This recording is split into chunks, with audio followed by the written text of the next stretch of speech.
Dans ce cas-là, l'infraction, elle est constituée et le procureur spécial peut alors saisir la Cour de répression de l'enrichissement illicite, en commençant bien entendu par la commission d'instruction de cette Cour-là. Donc, comme les gens le pensent, ce ne sera pas facile. Et au cas où il n'y a pas de justification de l'origine licite du patrimoine ou du train de vie, ou au cas où les justifications fournies sont insuffisantes, il y a deux hypothèses qui se présentent. Première hypothèse, la personne concernée ne bénéficie ni d'immunité ni de privilège de juridiction. Le procureur spécial saisit la haute cour de justice. Il saisit la commission d'instruction. Deuxième hypothèse, la personne visée bénéficie d'une immunité ou d'un privilège de juridiction. Dans ce cas, le procureur spécial transmet le dossier à l'autorité compétente. Oui. Par exemple, lorsqu'il s'agit d'un ministre et que les faits qui lui sont reprochés ont été accomplis dans l'exercice de ses fonctions, non pas pendant, mais dans l'exercice de ses fonctions, en ce moment, le procureur spécial va tout simplement saisir le ministre de la Justice qui va préparer un projet de décret, plutôt un projet de loi à soumettre à l'Assemblée nationale pour le vote d'une résolution de mise en accusation. Donc il n'y a pas de bruit, il n'y a pas de... C'est pas compliqué. C'est pas compliqué, c'est trop... Alors, professeur, s'il fallait aujourd'hui faire une réforme au niveau du système judiciaire, qu'est-ce qu'on doit faire concrètement? Une réforme... Pour la rendre plus performante.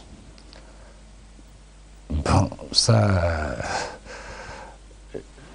Moi, je fais...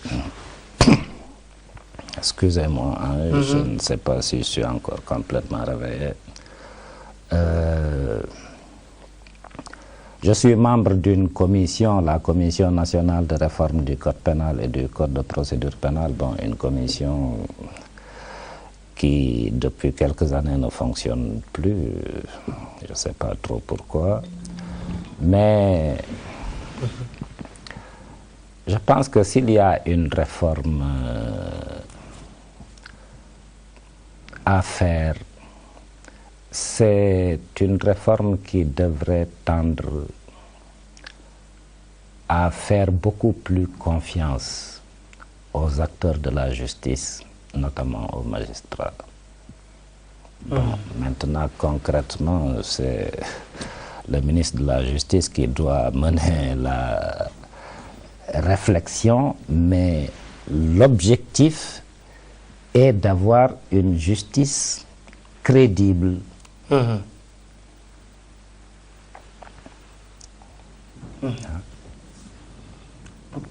Aux yeux de l'opinion. Alors, il y a une question aussi qui revient de manière récurrente, c'est sur l'autorisation de marche. Oui. Chaque fois, on dit on a demandé l'autorisation pour marcher. Est-ce qu'il suffit d'une déclaration ou forcément il faut une autorisation pour... Les manifestations publiques sont libres.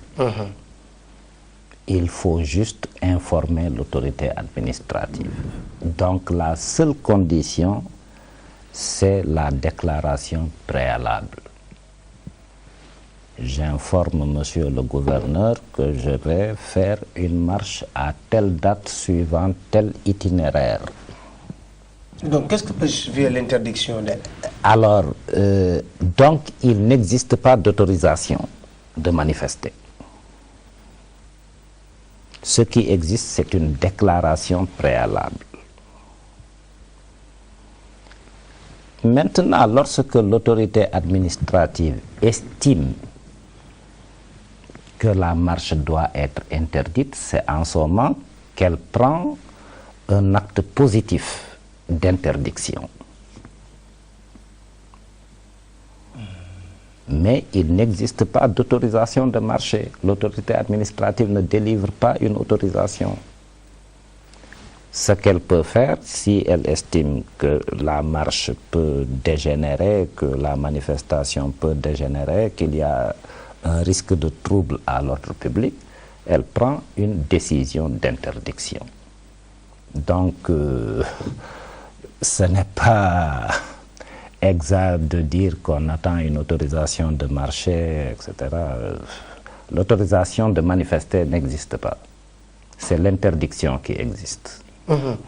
Alors, j'ai entendu aussi, dans ce débat entre politiciens, certains dire, oui, on doit poursuivre le président de la République qui a fait une déclaration de 8 milliards. De ça. Est-ce que c'est possible? L'actuel président de la République, un président de la République en fonction, il ne peut pas être poursuivi pour des actes commis avant son élection ou pour des actes commis pendant son magistère. Il ne peut pas être poursuivi. La seule voie pour poursuivre un président de la République en exercice, c'est la destitution. Or, il n'y a pas de procédure de destitution qui est prévue. Un président de la République en fonction ne peut pas pénalement être poursuivi. Il faut d'abord le destituer pour pouvoir le poursuivre. Mais tant qu'il est en fonction, on ne peut pas le poursuivre. Donc c'est des débats politiciens, ça. C'est pour les politiciens. Alors, toujours pour rester dans cette même veine, j'ai entendu des personnes dire que certains ministres préfèrent qu'on parle d'audit et non pas d'audition sur l'enregistrement illicite. Parce que quand on parle d'audit, c'est beaucoup plus les DAGE qui signent, qui sont plus exposés que les ministres. Bon, de toutes les façons, les ministres sont l'autorité morale, au moins. Et donc, moi, entre audit et audition, je ne suis pas un technicien, mais de toutes les façons, c'est-à-dire qu'il y a des choses, il y a des situations d'apparence qui existent. Ce qui est vraisemblable. C'est-à-dire que quelqu'un qui, avant sa nomination en qualité de ministre, ne disposait de rien du tout, pratiquement. De rien du tout, et qui, du jour au lendemain, est à la tête d'un patrimoine consistant ou mène un train de vie vraiment sans rapport avec celui qu'il menait avant qu'il ne soit ministre, il y a une situation d'apparence qui est là, que cette personne-là s'est enrichie. Et il faut aller faire une enquête. Il faut faire une enquête et c'est à elle de prouver l'origine licite de ses biens. Il n'y a pas de renversement de la charge de la preuve là. Donc ce que les gens disent... En tout cas, moi, je reçois beaucoup de messages de félicitations pour les éclairages que vous venez de nous donner. Alors, vous suivez un peu l'histoire des poursuites de la cour d'assises. À un certain moment, on a enlevé la juridiction populaire pour dire que... On a enlevé le jury populaire. Le jury populaire, je veux dire. Oui, parce que... il fallait effectivement réformer la cour d'assises dans sa composition, puisque la composition initiale, c'est qu'il y avait des magistrats professionnels avec des jurés, des jurés choisis parmi les citoyens pour leur droiture et leur honnêteté sur une liste établie chaque année par l'autorité administrative, le gouverneur.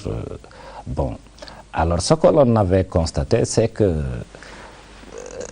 quelqu'un dont le métier n'est pas de juger, on ne doit pas lui confier la justice. Il n'a pas été formé pour. ça c'était un paradoxe qu'il fallait lever. Un citoyen ordinaire, la fonction de juger, c'est quand même un métier que l'on apprend. Hein? Donc, il n'était pas raisonnable de confier cet office-là à des personnes non qualifiées à cet effet.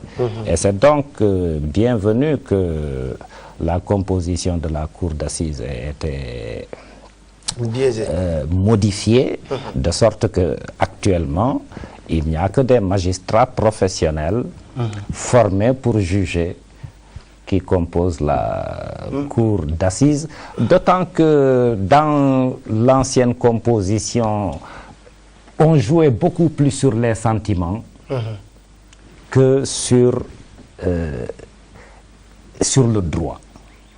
C'est-à-dire qu'on essayait d'influencer le sentiment du citoyen ordinaire qui va se prononcer non pas par rapport au droit, mais par rapport à son cœur.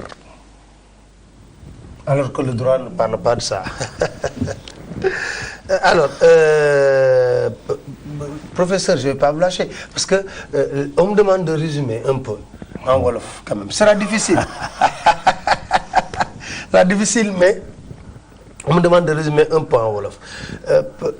Professeur, li ñu njëkk a wax mooy sortie de territoire maanaam li ñu seetlu moo di dañoo gis liste bi nga xam ne cour de répression sur l'enrichissement illicite da koo génne ñenn ñi ci bokk ñu aaye leen génn réew mi Samuel Sarr Oumar Sarr Karim Wade Madické ñu dem bitim réew ñu ñoom aéroport ànd ak huissier ñu contacté léegi nag ñu ne il faut ñu am ku ñu ci leeralal ci wàllu kii su nekkee dama juum nga wax ma nga dëggal ma ne juge mën na jël décision boobu wala autorité administrative maanaam ministre de l'intérieur du dëgg ah. waaw xam nga ba 1981. balaa ngaa génn Sénégal. da ngay am visa de sortie da ngay dem ministère de l'intérieur ñu jox la visa de sortie. pour nga mën a génn Sénégal. mais depuis 81. visa de sortie boobu dañ ko dindi. ku mu neex génn Sénégal.